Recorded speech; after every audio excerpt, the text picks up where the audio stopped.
উচ্ছ্বাসে ফেটে পড়েছেন বিএনপি নেতাকর্মীরা স্লোগান দিয়ে এবং ব্যানার এবং দলীয় পতাকা সহ যে যেভাবে পাচ্ছেন সেভাবে কিন্তু তাদের উৎসাহ বা উদ্দীপনা প্রকাশ করছেন এবং নিরাপত্তা বাহিনীর সদস্যরা কিন্তু পুরো বেষ্টনী দিয়ে জায়গাটি আটকে রেখেছে। আপনারা দেখতে পাচ্ছেন যে নিরাপত্তা বাহিনীর সদস্যরা চলে এসেছেন এবং বিএনপি চেয়ারপারসনের যে গাড়ি বহর সেটি কিন্তু ফিরোজার সামনে এই মুহূর্তে চলে এসেছে।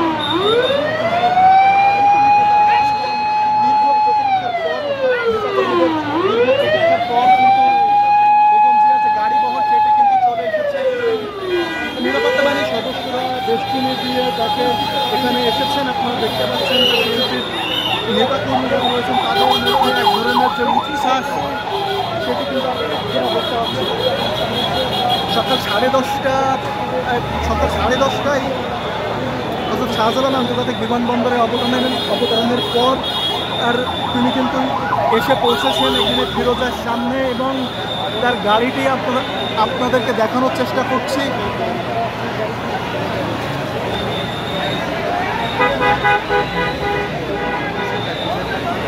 বিএনপি চেয়ারপারসনের যে গাড়ি সেটি কিন্তু এই মুহূর্তে আসতেছে। আপনারা দেখতে পাচ্ছেন বিএনপি চেয়ারপারসনের যে গাড়ি সেটিকে ঘিরে যে নেতাকর্মীদের এক ধরনের উচ্ছ্বাস, সেই উচ্ছ্বাস কিন্তু বাদ ভাঙা উচ্ছ্বাসে কিন্তু ফেটে পড়েছে। এখানে দেখতে পাচ্ছেন নেতাকর্মীদের যে গাড়ি বহর সেটি কিন্তু দেখতে পাচ্ছেন এবং যে গাড়ি বহর সেটি কিন্তু আপনারা দেখতে পাচ্ছেন। নেতাকর্মীদের যে হুড়োহুড়ি সেটা কিন্তু আপনারা দেখতে পাচ্ছেন।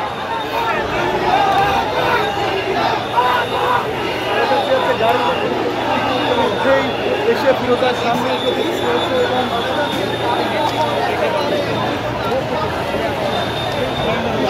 ফিরোজার সামনে মানুষের যে উপস্থিতি উচ্ছ্বাস সেটি কিন্তু আপনারা দেখতে পাচ্ছেন।